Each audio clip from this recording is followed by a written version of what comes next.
tudo bem com você? Que bom que a gente tem a tecnologia para nos conectar, não é verdade?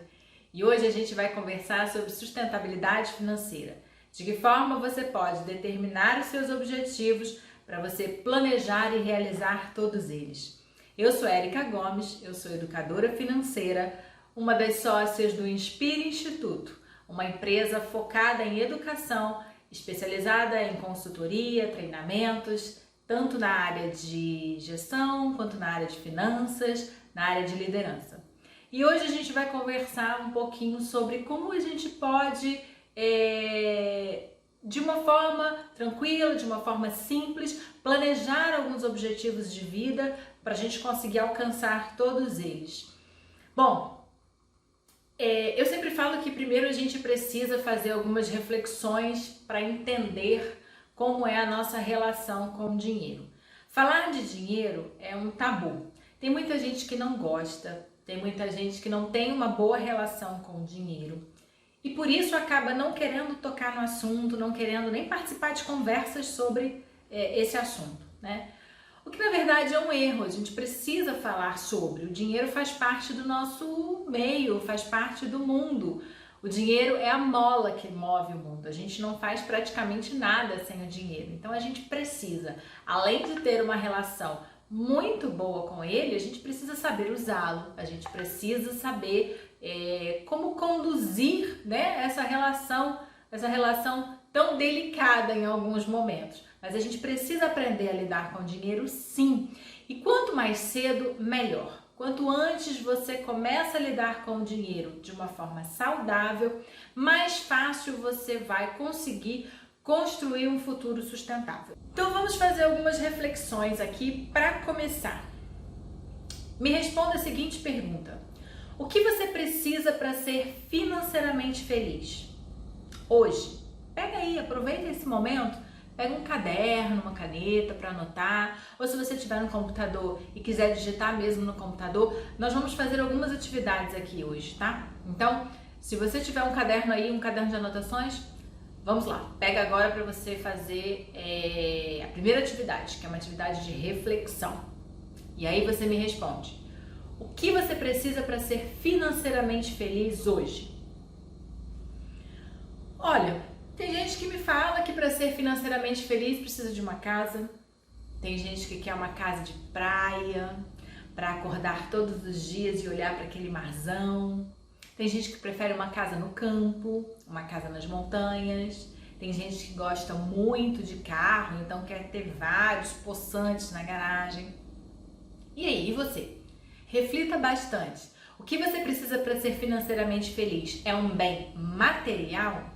Ou não? Ou você estaria feliz se você pudesse ajudar outras pessoas, por exemplo?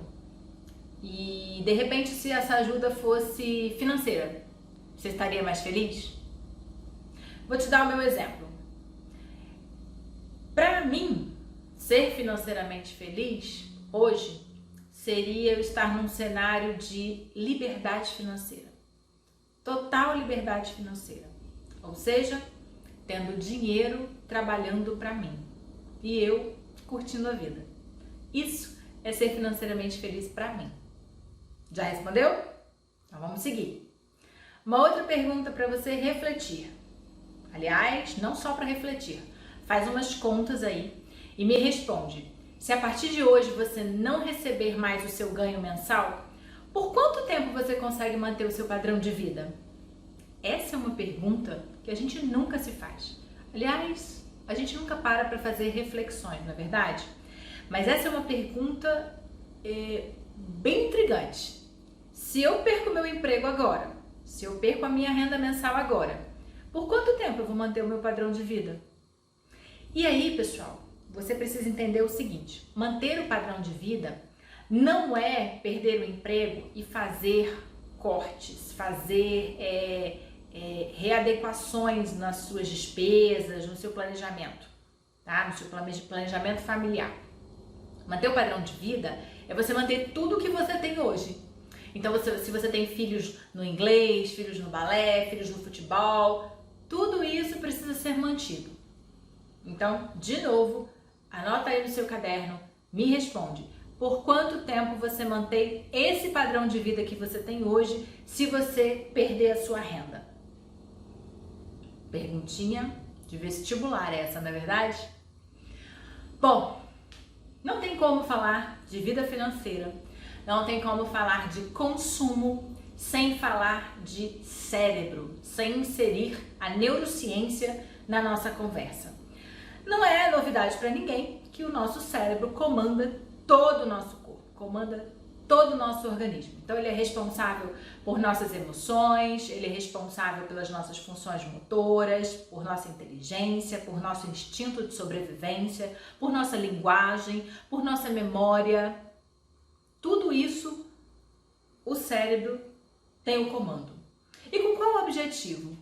O cérebro trabalha sempre para que todo esse organismo funcione em harmonia, funcione da forma mais equilibrada possível, tá? Então, toda vez que tem uma mudança, uma quebra de padrão, toda vez que tem uma mudança mesmo, o cérebro tem uma certa dificuldade de absorver essa mudança. E por isso mudar é tão difícil. Mudar requer muita energia, muito gasto de energia. E o cérebro acaba resistindo às mudanças. Para pensar. Se hoje você mudar de setor, mudar ou até mudar de mesa, mudar o local da sua mesa, quando você chegar, de repente assim, no dia lá para trabalhar e você vai ver a sua mesa em outro lugar, vai gerar um desconforto com certeza. Por mais que você ame o seu ambiente de trabalho, por mais que você ame as pessoas que estão ao seu redor, gera um desconforto, porque você estava ali acostumado a sentar naquele cantinho, olhando para aquele quadro, olhando para aquela janela, olhando para aquela vista. Aí de repente te colocam numa outra posição e você não vai mais conseguir olhar para aquele colega de trabalho, você não vai conseguir mais olhar para aquele quadro. Então gera um desconforto sim, gera um incômodo na gente.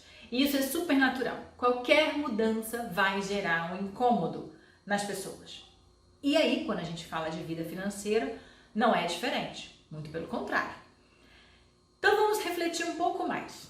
Hoje, você tem clareza de quais atitudes você precisa mudar para ter uma relação mais saudável com o seu dinheiro? Que atitudes são essas? Que ações você julga que são necessárias implementar para que a sua vida financeira seja mais positiva, seja mais fluida, seja mais leve? O que você tem que fazer para isso acontecer? Você já parou para pensar como o seu cérebro reage quando você está sem dinheiro? Sabe aquele momento assim, zerado? O mês acabou, não tenho um centavo, ainda fiquei sem pagar algumas contas. Seu cérebro reage de uma maneira positiva ou negativa? Seu cérebro reage bem? Você fica bem quando você está sem dinheiro? Agora o contrário. Vamos parar para pensar em como seu cérebro reage quando você está com dinheiro. Quais são as suas reações? Qual é o seu comportamento quando você está com dinheiro? É de alegria, felicidade, euforia? Ou você fica triste? Ninguém fica triste quando está com dinheiro, não é verdade? Pois é. E aí, falando de cérebro, falando de emoções, de memória, de sentimentos, a gente tem uma equação muito interessante que você vai poder anotar aí no seu caderno. Você é o resultado de uma somatória entre as suas histórias e as suas escolhas. Então, se eu somar a sua história de vida com as suas escolhas, o resultado é você. E aí pensa bem, que história de vida você está construindo? Que escolhas você anda fazendo por aí? A história de vida a gente começa a construir lá na infância, desde muito pequeno, né? Então são modelos estabelecidos por nossa família que constituem a nossa história. Se desde a infância você vê seu pai e sua mãe gastando dinheiro a rodo, sem se preocupar com o futuro, sem se preocupar com economias, é muito provável que você vire um adulto com esse comportamento, sem muita preocupação com o futuro. Aquele que deixa a vida me levar, que futuro a Deus pertence. Pois é. Somado a isso, as suas escolhas também vão interferir nesse resultado. Então, se você faz uma escolha, digamos, equivocada, o seu resultado ele pode não ser positivo. Então, lembrando, você é o resultado da somatória da sua história e das suas escolhas. Então, vamos construir uma história bacana, vamos fazer as melhores escolhas que pudermos fazer, e isso a gente vai aprender aqui nessa palestra hoje. Bom, vamos falar um pouquinho de realidade do Brasil. Claro que, num dado momento, a realidade do Brasil é muito dinâmica, né? Então, pode ser que num determinado momento, ao assistir essa palestra, algumas informações que eu vou passar aqui para vocês pode ter mudado, né? Então, vale a pena depois checar se você está num período, se você está num mês, num determinado momento do ano, que realmente as informações que eu vou passar aqui ainda continuam. Algumas informações não mudam, tá? A gente já tem um cenário aí, um estudo de mais de um ano, e nós vemos que, por exemplo, o endividamento das famílias brasileiras, ele vem numa constante, tá? Eu tenho dados do mês de março de 2020, e esses dados são assustadores. Claro que em março de 2020, passamos por momentos dificílimos por causa da pandemia do coronavírus.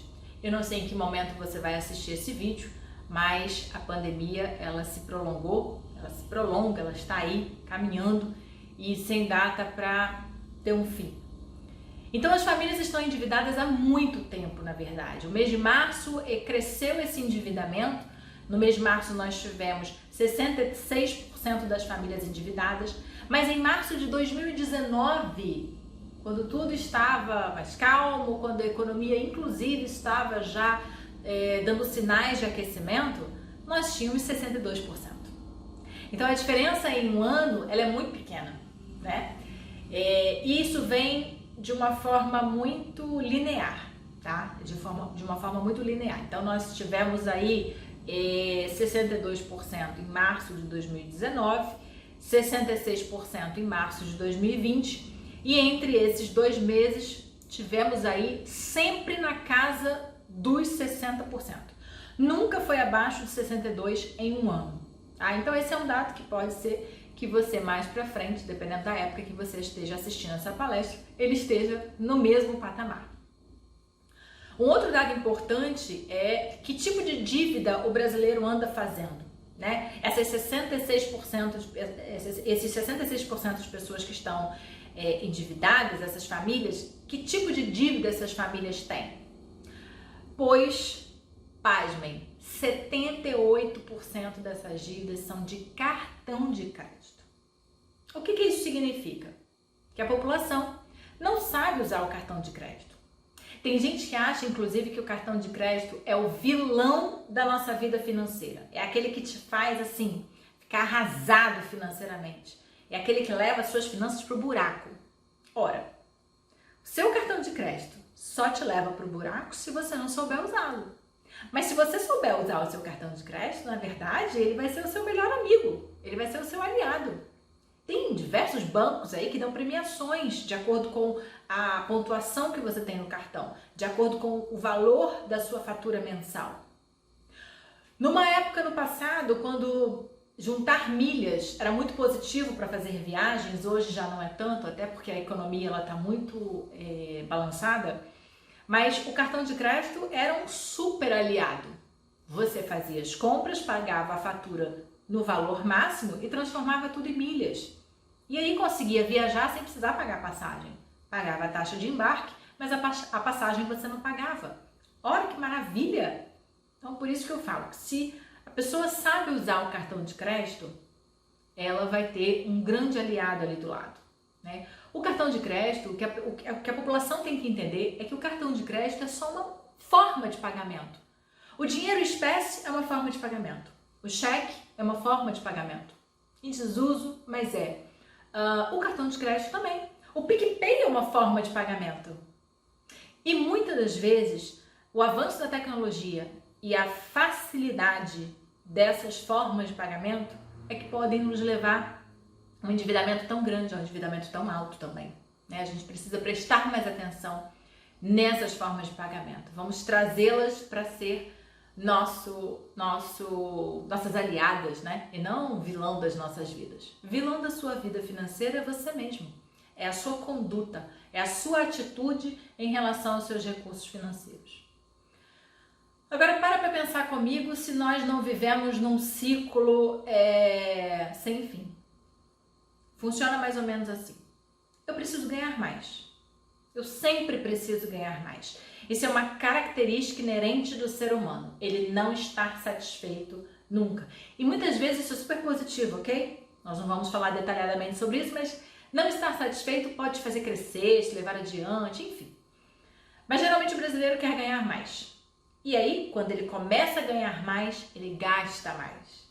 E depois que ele gasta mais, ele precisa trabalhar mais, porque ele tem mais contas para pagar. E aí ele começa a ter que ganhar mais. E quando ele ganha mais, ele gasta mais. Aí ele precisa trabalhar mais. É um ciclo que não tem fim. É uma roda que não para de girar. O ganha mais, gasta mais, trabalha mais. Esse ciclo ele precisa ser eliminado da sua vida. Você tem que ganhar mais para construir um patrimônio. Um patrimônio que te dê um futuro de liberdade financeira. Um patrimônio que te dê um futuro sustentável. Hoje, nós estamos, claro, em meio à pandemia, no momento que eu gravo essa palestra, nós temos aí o desemprego altíssimo, óbvio, mas nós já estamos há mais tempo com a taxa de desemprego alta. Passamos por uma crise entre 2014, 2015, 2016, tivemos aí um boom do desemprego e agora mais uma crise, essa taxa certamente vai aumentar muito. Mas o que a gente precisa pensar é, o desemprego, ele não bate só na porta do vizinho, ele bate na minha porta também. E eu posso levar anos para me recolocar no mercado. Nós tínhamos aí, há bem pouco tempo atrás, mais de 3 milhões de pessoas desempregadas há mais de 2 anos. Então, quando eu fiz aquela reflexão com você anteriormente, sobre quanto tempo você consegue manter o seu padrão de vida se você perder a sua renda mensal, ela serve para você refletir sobre esse dado. Mais de 3 milhões de pessoas desempregadas há mais de 2 anos. Se essas pessoas não se organizam, se essas pessoas não estiverem preparadas, quem é que paga as contas? E aí o endividamento cresce muito, a inadimplência acompanha o endividamento e aí se tornam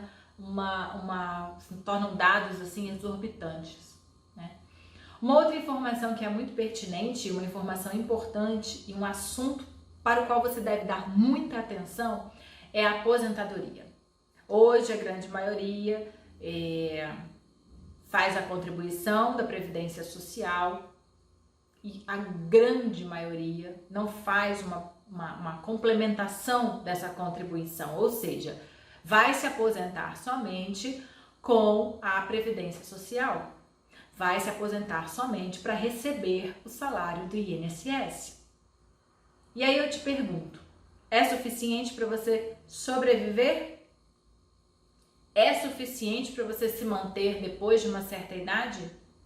Não, né? O nosso padrão de vida, aposentando só pelo INSS, ele cai pelo menos pela metade. E aí eu faço a pergunta, como é que você quer viver depois de parar de trabalhar? Quando chegar a idade de parar, como é que vai ser? Qual vai ser o cenário onde você vai estar inserido? Tá aí uma boa reflexão, uma boa atividade também. Você parar, fechar seus olhos e se imaginar como você estará depois de aposentado. Vamos lá, eu trouxe aqui mais dados para vocês conhecerem sobre o endividamento, sobre crises financeiras. O fator emocional é o principal motivo que leva os brasileiros a consumir sem planejamento. Numa pesquisa feita pelo SPC Brasil, foi relatado que 85% dos entrevistados adquirem bens por impulso e 43% adquirem bens ou fazem compras quando estão ansiosos, tristes, quando estão angustiados. Lembra que eu falei que o cérebro controla nossas emoções, nossos sentimentos? Pois é, o consumo está muito relacionado à emoção, tá? O consumo, ele está muito próximo dos sentimentos da gente. Então, muitas vezes, a ansiedade, a tristeza, a angústia, uma briga, te faz consumir de forma inadequada. Agora eu vou abrir um parêntese aqui. Não é proibido consumir, não é ruim consumir. O consumo ele é muito necessário para que a economia gire, lógico, né? O que é ruim, o que é inadequado é o consumo inconsciente. É o consumir por impulso, é o consumir para você ter uma felicidade momentânea. Até porque, por ser momentânea, a felicidade logo vai embora e aí você fica triste de novo, e aí você quer comprar de novo, e aí mais um ciclo se forma na sua vida. Mais um ciclo negativo, né? Mais um dado de pesquisa para você.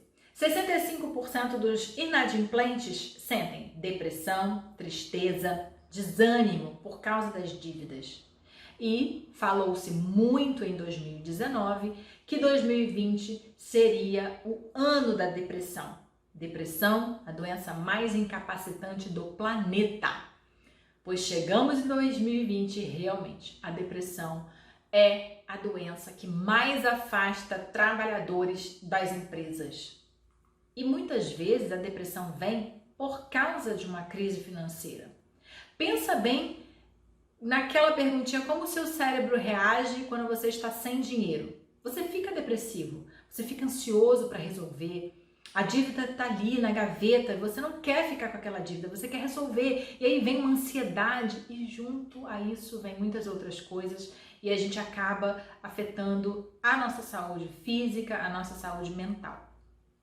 Aliás, a gente precisa cuidar de todas essas saúdes, a saúde física, a saúde mental, a saúde espiritual e a saúde financeira. Não tem para onde correr. Até porque, se a sua saúde financeira vai mal, provavelmente a sua saúde física e a sua saúde mental serão impactadas por isso também. Mais um dado para você interessantíssimo esse. Crise financeira é a segunda causa de divórcio no Brasil, perdendo apenas para infidelidade. Olha que coisa. As dívidas entram pela porta, o amor sai pela janela. O brasileiro não sabe discutir o assunto dinheiro. Numa relação, em casal, em família, tem mais briga do que conversa quando o assunto é finanças. Vamos falar um pouquinho agora sobre os inadimplentes, né? O que é inadimplente? Inadimplente é aquela pessoa que não está pagando alguma conta por alguns meses, por vários meses, né?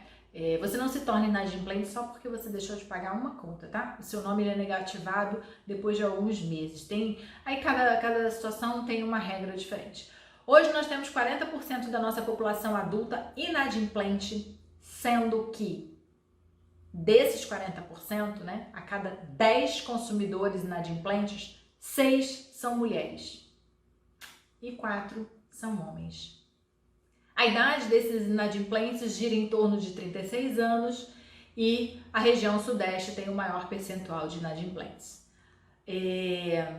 Voltando a falar um pouquinho sobre a aposentadoria, quando eu falei que o padrão, quando você se aposenta pela Previdência Social, ele acaba caindo muito, a gente tem um cenário muito assustador quando a gente fala de INSS.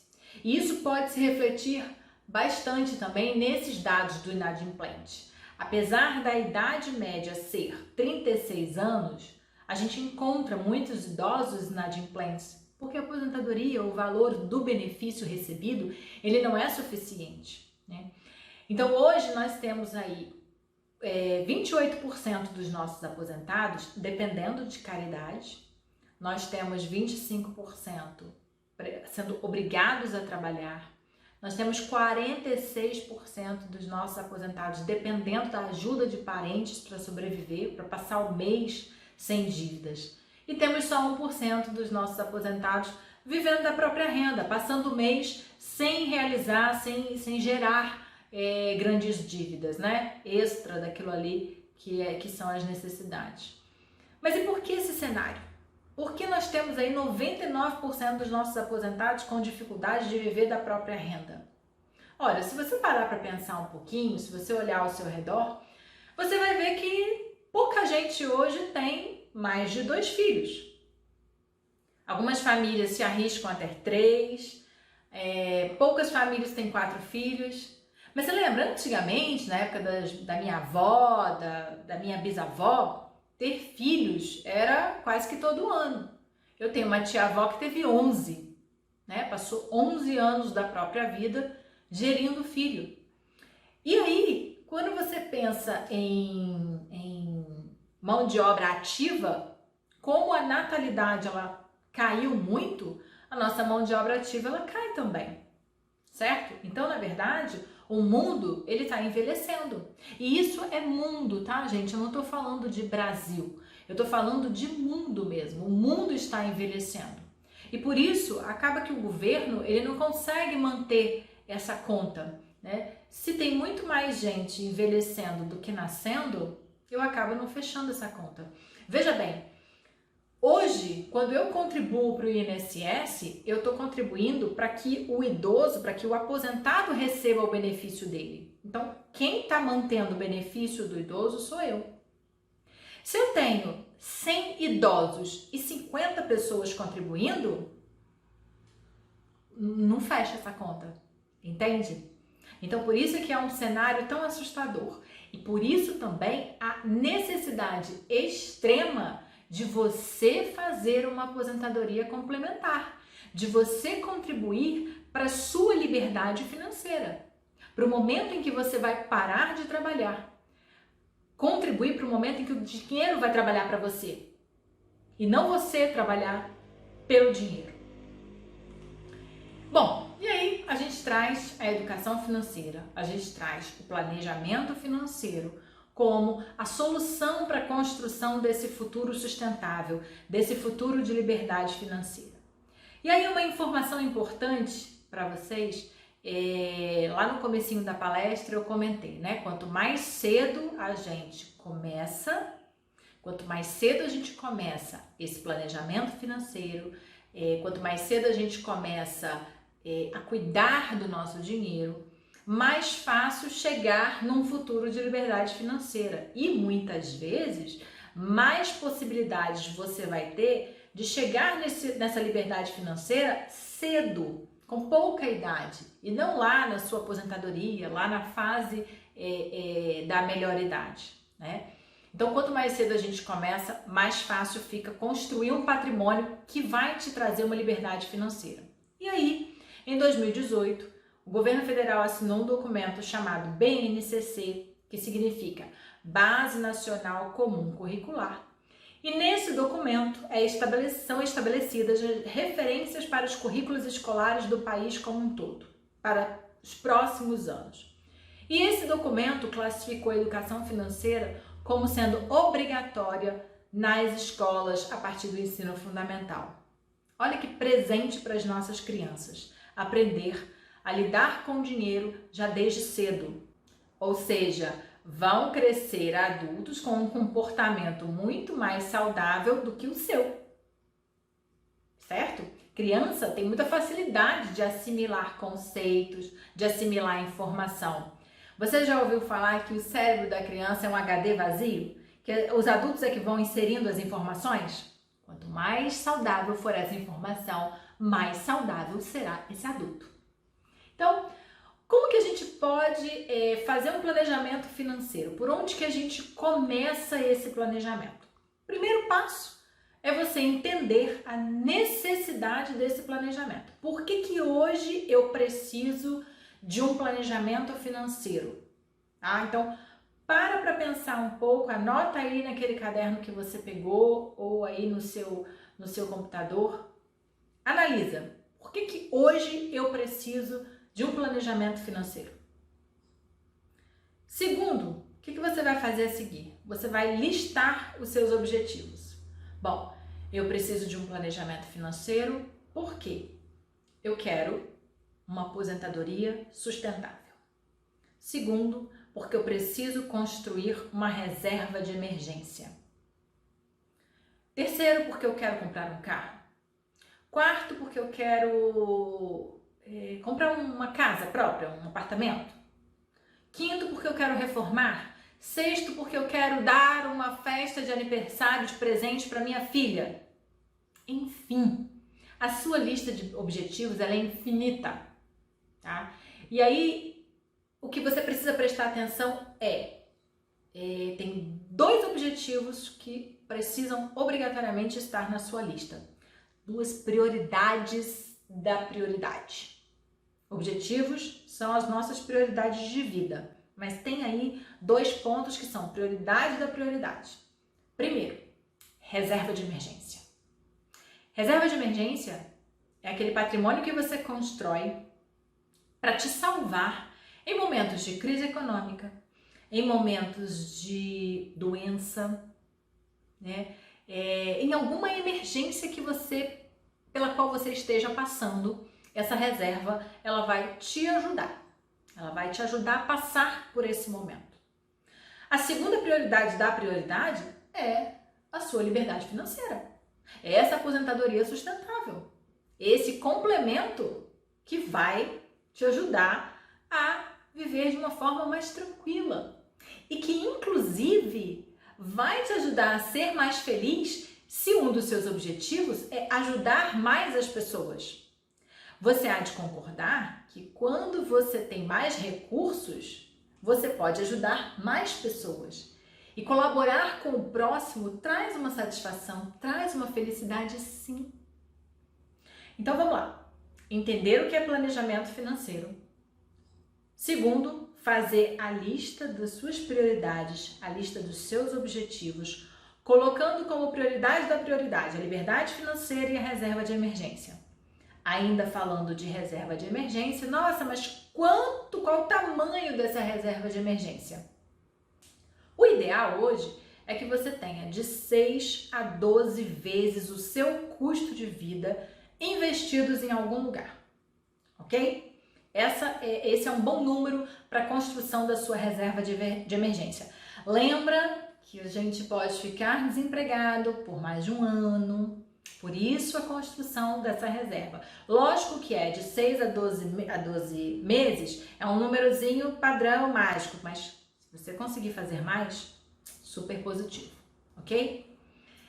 E agora, para te ajudar a fazer a lista desses objetivos, eu vou colocar aqui na minha tela uma imagem para você replicar aí no seu caderno ou para você replicar aí no seu computador. Essa planilha que você está vendo aqui agora, ela é um planner para você determinar os seus objetivos. Como que ela funciona?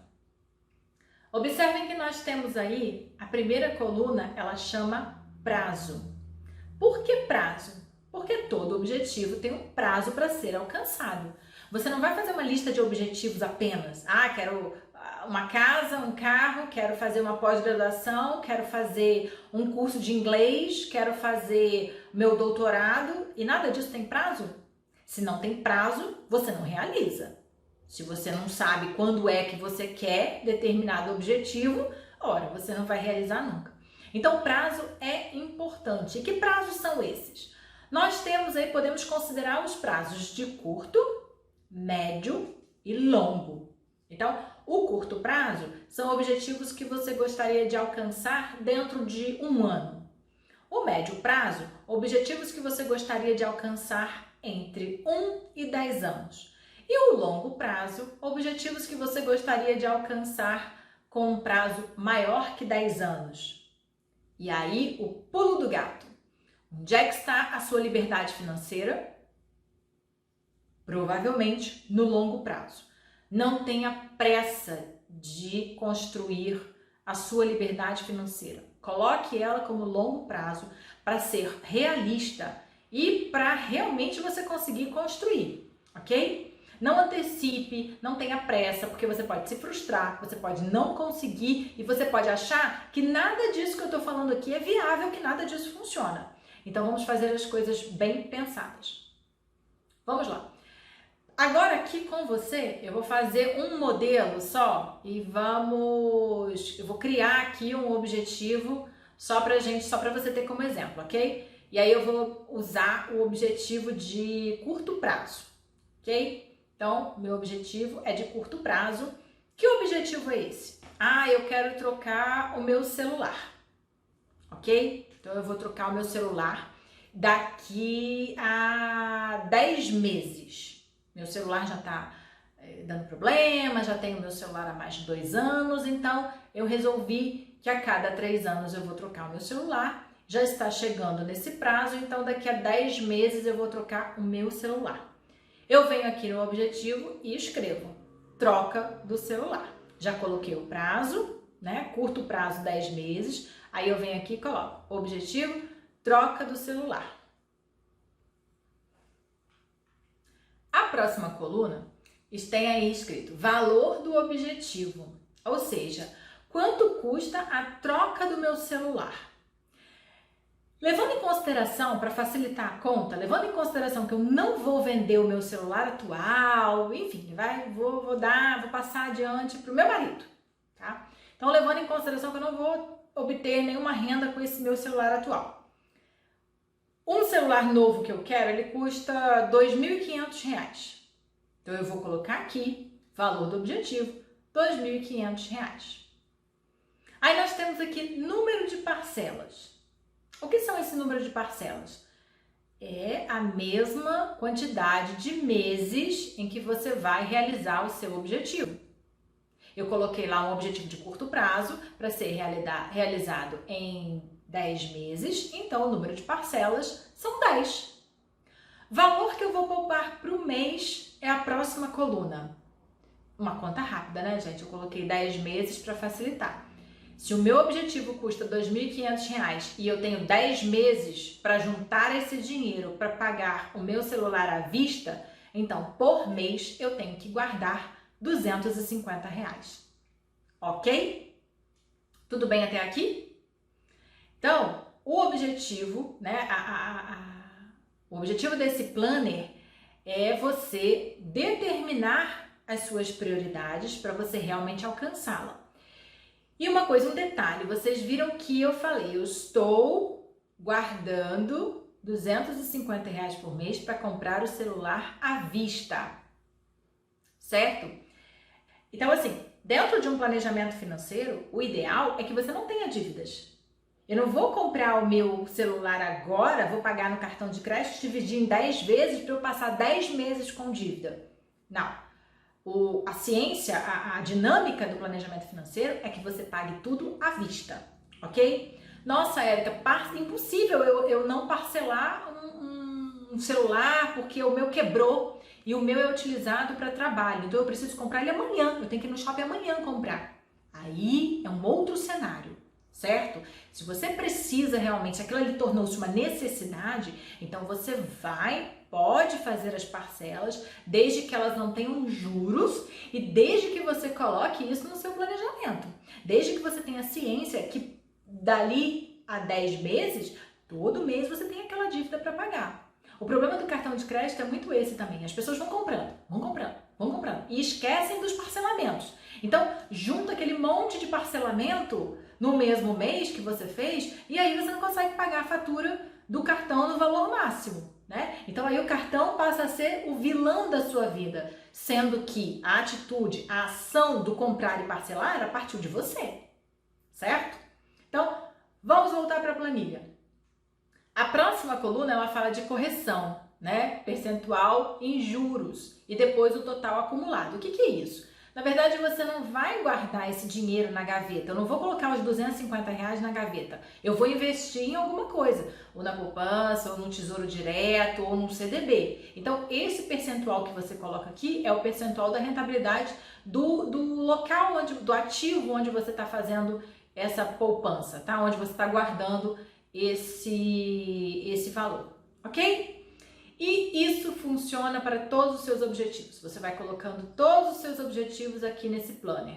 Observem aqui que tem total mensal a ser poupado. Então essa célula, ela tem que fazer a conta do seu mês, do quanto você está direcionando mensalmente para os seus objetivos, tá? Isso é importante ter também para você ter uma noção de qual percentual mensal você está destinando à realização dos seus objetivos, ok? Bom, vamos seguir. Depois que você fez o planner, que você entendeu a importância do seu planejamento financeiro. Vamos agora construir, desenhar mesmo um mapa da sua vida financeira. Se você quer acumular um patrimônio, se você quer fazer o seu dinheiro crescer, você precisa entender tudo sobre a sua vida financeira. Então, nesse momento, esse próximo passo, esse terceiro passo, é você construir o mapa da sua vida financeira. E o que você tem que entender nesse mapa, né? Você tem que entender qual é a sua real receita, o que você recebe realmente todo mês de dinheiro. Tem gente que trabalha, tem lá um emprego formal, tem o salário mensal e ponto, ok. Mas tem gente que tem uma renda extra, tem gente que recebe bônus, tem gente que recebe pensão, tem gente que tem uma casa alugada, então mensalmente entra um aluguel. Isso tudo é receita, isso tudo tem que vir para o seu mapa de receitas, ok? E claro, obviamente, você precisa entender quais são as suas despesas. Quais são as suas despesas fixas, quais são as suas despesas variáveis, né? Você tem lá, se você mora em apartamento, você tem o aluguel, e aí em qualquer moradia você tem a energia, você tem a água, você tem, que mais? Manutenção, né, do ambiente onde você mora, custos variáveis, né? O que pode ser variável? Combustível é um custo variável, dependendo de como você usa o seu carro. As compras do supermercado, nem sempre a gente consegue ali manter o mesmo valor. Enfim, você tem que listar aí o mapa das suas receitas, depois mapas das suas despesas e, por último, as suas dívidas. Que dívidas você tem hoje? É importantíssimo você listar todas elas com os valores corretos para você entender, no geral, como é a movimentação da sua vida financeira, certo? E lógico, enquanto você está fazendo tudo isso, você consegue identificar para onde está indo o seu dinheiro. Uma outra técnica interessante para você construir um mapa mais fidedigno é você fazer anotações diárias dos seus gastos, para você entender o quanto realmente está sendo de supermercado, o quanto realmente está sendo de energia, de telefone. Essa é uma técnica interessante também, porque muitas vezes a gente fala assim, quanto eu gasto de energia? Uns 90, 100 reais, mas nem sempre é esse valor. Você fica assim, um mês veio 100 reais, nunca mais veio, mas você ficou com aqueles 100 reais na cabeça porque 100 é um número, parece que mágico, né? Você memorizou aquilo ali, mas nos outros meses acabou vindo mais barato. Mas teve um mês que veio 150, talvez você usou o ar-condicionado e aí a energia aumentou. Enfim, então você tem que prestar um pouco mais de atenção nos seus gastos e anotar é uma boa recomendação, certo? Bom, desenhado o seu mapa financeiro, agora você conhece suas receitas, suas despesas e suas dívidas, já fez lá a sua lista de prioridades. Agora o momento é de você olhar para isso tudo e falar: qual atitude eu tenho que tomar agora para melhorar esse cenário que eu estou vendo aqui e para alcançar esses objetivos que estão listados no planner, né? Provavelmente você vai precisar de uma readequação do seu estilo de vida, ok? Então esse aí é um próximo passo. Analisar todas essas informações e readequar o seu estilo de vida para que aquele valor mensal que é destinado aos seus objetivos, eles entrem nesse mapa financeiro. Geralmente, quando a gente faz um controle financeiro, a gente nem coloca os objetivos. Para quem faz controle, que aliás é só metade da população, mas para quem faz, geralmente monta uma planilha, né? E coloca lá quanto eu ganho e quanto eu gasto, que são as minhas despesas. Aí, por exemplo, eu ganho R$1.000 e as minhas despesas são de 500. Então, sobrou 500. Mas se num determinado mês você teve um imprevisto e aí você gastou R$900, sobrou só 100. Ora, se você precisava de mais do que 100 para realizar todos os seus objetivos, vai ser um mês que vai ficar furado, seus objetivos vão ficar desfalcados. Então, por isso que é importante, muito importante, no seu controle financeiro, você colocar o valor das suas prioridades, ou seja, aquele planner, aquele pedacinho ali, ele vem primeiro. depois vem as suas receitas, depois vem as suas despesas, as suas dívidas, para no final você fazer essa somatória. Então, as suas prioridades, elas entram dentro da sua planilha, ok? Você não tem que guardar dinheiro se sobrar dinheiro. Primeira coisa que você tem que fazer é atender às suas prioridades. Afinal de contas, são prioridades.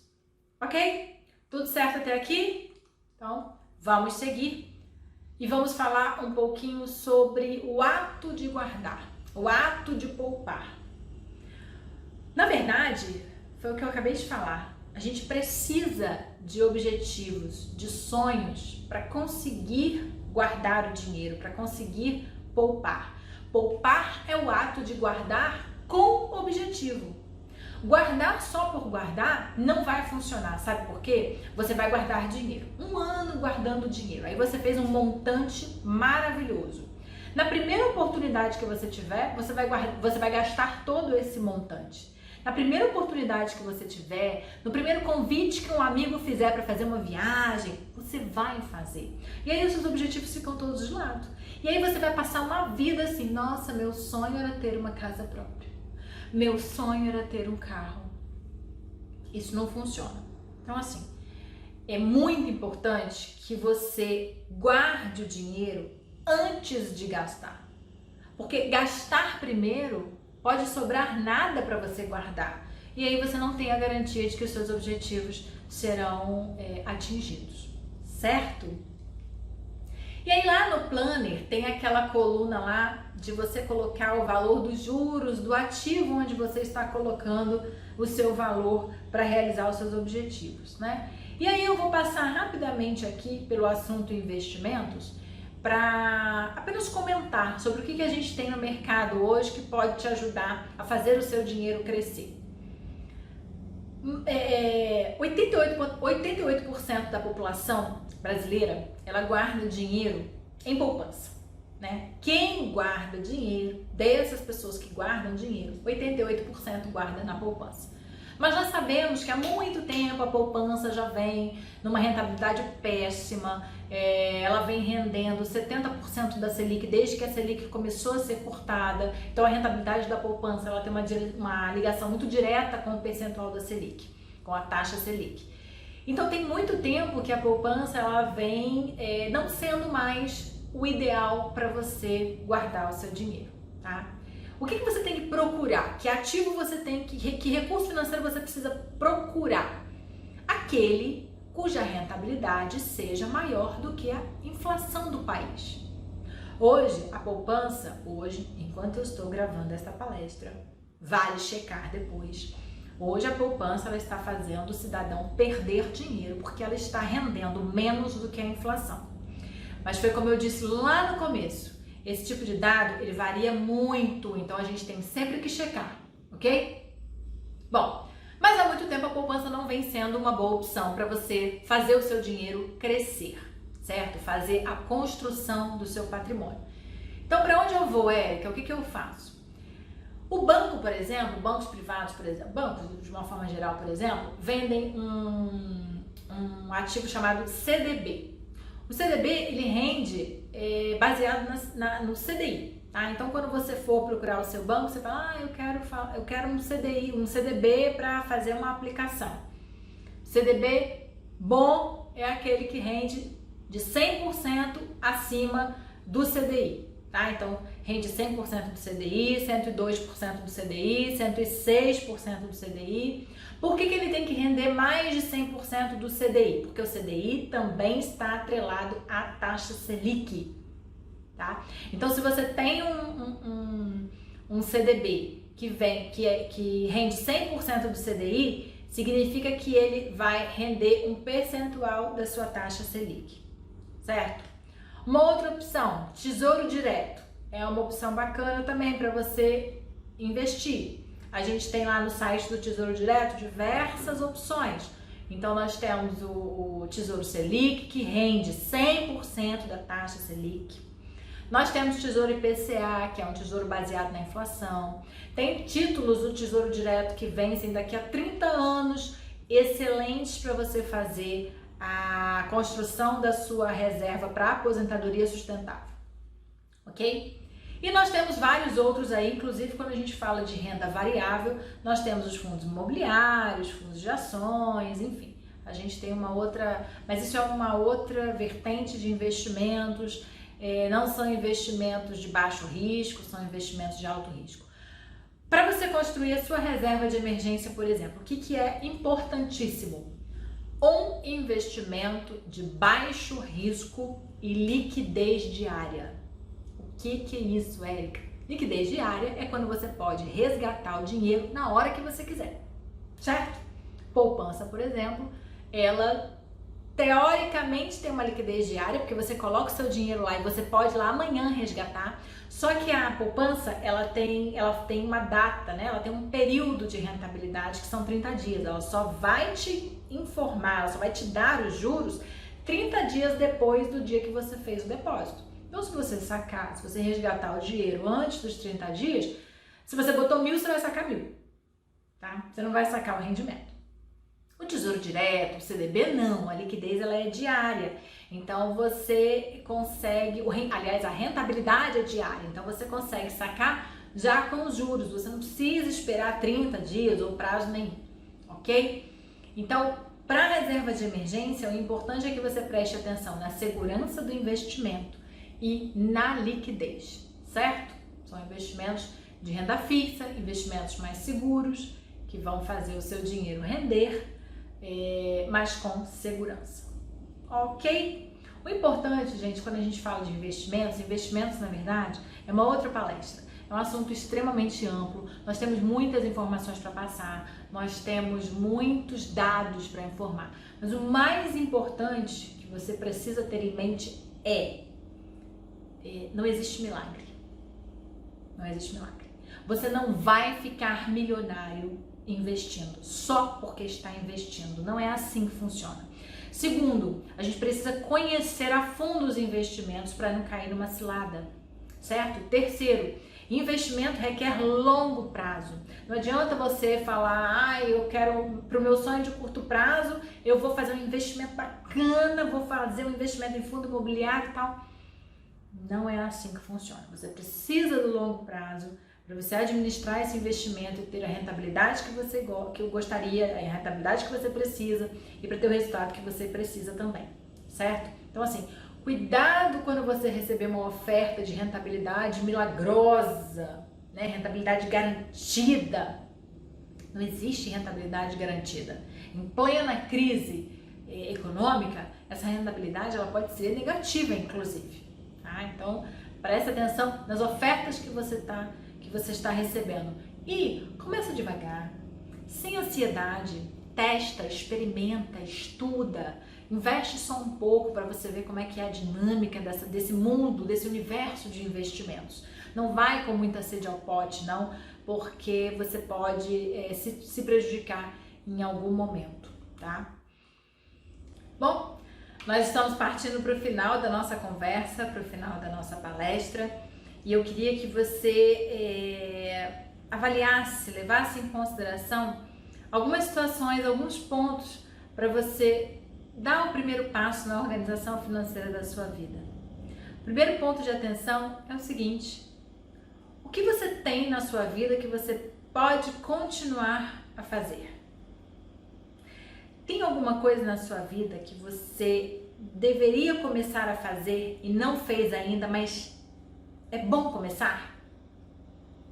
E o que você pode fazer melhor que ainda não está fazendo? E o que você pode parar de fazer para você melhorar? Para refletir, e aí eu te desejo muita liberdade financeira, um futuro muito sustentável, de muita tranquilidade, e te agradeço por você ter me ouvido aqui durante esse tempo. Conte comigo, se você tiver alguma dúvida eu vou deixar o meu contato com você e eu estou à sua disposição para te ajudar nesse caminho de organização financeira, nesse caminho do alcance da liberdade financeira, ok? Muito obrigada, um grande abraço e até a próxima!